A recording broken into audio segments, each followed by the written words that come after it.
प्रियजनों, स्वागत है। जैसा कि आप जानते हैं, हमारे विशाल देश में कई प्रदेश हैं जहां विभिन्न प्रकार की मिठाई हर खुशी के मौके पे खूब खाई जाती है। ये जानते हैं कि मिठाई जो है उसके अंदर मावा या खोया, जो दूध देने वाले जानवर हैं, उनसे तैयार होता है। पर आपने ये भी देखा होगा कि कई बार सरकारें इन जो मिलावट वाली मिठाइयाँ हैं, चाहे वो रॉ मटेरियल के रूप में हो या तैयार हो गई हो, उसको फेंकते हैं। अर्थात उनको लगता है कि ये स्वास्थ्य की दृष्टि से अस्वस्थ है, अर्थात नुकसान देने वाली है, इस पे भी कार्रवाई होती है। तो मेरा यहाँ कहना है कि जिस प्रकार से आजकल जो बाज़ार में मिलने वाली या कमर्शियल रूप में बनने वाली या निर्माण होने वाली मिठाइयाँ हैं, उसमें लंबे समय तक मिठाई ठीक रहे, अर्थात उसकी शेल्फ लाइफ बढ़ी रहे।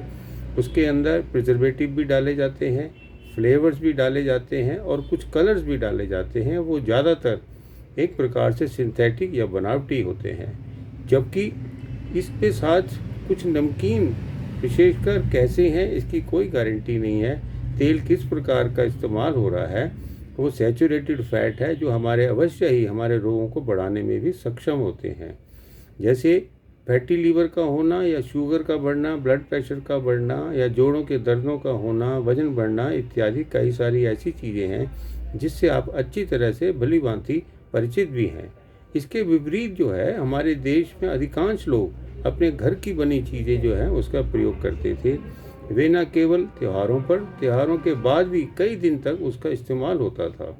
उसके विभिन्न नाम हैं, मुझे कहने की आवश्यकता नहीं है। आप अच्छी तरह से जानते हैं कि हमारे बड़े बूढ़े, विशेषकर हमारी माताएं, दादी, नानियां ये सब जानती थीं। उन्होंने किसी प्रकार का कोर्स या डाइटिशियन का कमर्शियल कोई नहीं किया होता था, पर उनके अपने अनुभव से वो ऐसे स्वादिष्ट चीज़ें बनाते थे और उनके निर्माण में भी कई चीज़ें ऐसी थीं जो अपने अनुभव से बनाते थे। वो अधिकांशतः स्वादिष्ट तो होती थी, स्वास्थ्य के प्रति नुकसान भी नहीं करती थी। तो ये आप समझिए, जब हम कई दिनों तक उन चीज़ों को खाते हैं उस त्यौहार के बाद भी, तो पर ऐसा भी सुना गया है और आपने देखा भी होगा कि लोग उस वस्तु को, जो खाने वाली चीज़ है, किसी भी मीठी हो या नमकीन हो, उसको जब वो बाहर जाते थे उसको अपने साथ भी ले जाते थे। कहने का अर्थ यह है उसकी लाइफ जो है ज़्यादा रहती थी। वो न जाने किस प्रकार के प्रिजर्वेटिव डालते होंगे कि उसकी शेल्फ लाइफ ज़्यादा है, कोई ख़ास नहीं था। लेकिन उनके बनाने के तरीके, उनकी भावनाएं, उसकी सफाई और स्वच्छता, इस पे अवश्य ही ध्यान देते थे। और आप ये भी देखें, अवश्य ही वो रसोई के अंदर उसकी पूजा भी करते थे ताकि किसी प्रकार से उनका नुकसान ना हो। खाने वाले को स्वादिष्ट तो लगे पर उसके स्वास्थ्य की रक्षा भी साथ साथ हो। तो मेरा ये आप में कहना है, यदि हम कमर्शियल बनी हुई चीज़ें हैं उसकी हमें क्या गारंटी है, इस पे भी हमें सोचने की ज़रूरत है। चाहे तो सरकार देखे या प्रशासन देखे, पर सबसे ज़्यादा पीड़ित हम लोग होते हैं, तो हमारा देखना अवश्य बनता है। जो चीज़ हम नहीं बना सकते उसको हम अपने घर में लाएं, तो ये ध्यान रखें वो कम से कम मात्रा में हो। और अधिकांशतः चीज़ें यदि हम घर में बनाएं, अपने बच्चों को खिलाएंगे, तो उससे हमारा स्वास्थ्य जो है बिगड़ेगा नहीं।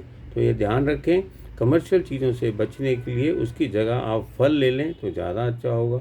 मेवे हैं जो, उनको लें, ज़्यादा अच्छा होगा। उनसे बनी हुई कुछ तो कुछ चीज़ें आप अपने घर में निर्माण करें, बनाएं और उसका स्वाद लें और लंबे समय तक रखें और अपने आप को स्वस्थ रखने का प्रयास करें। धन्यवाद।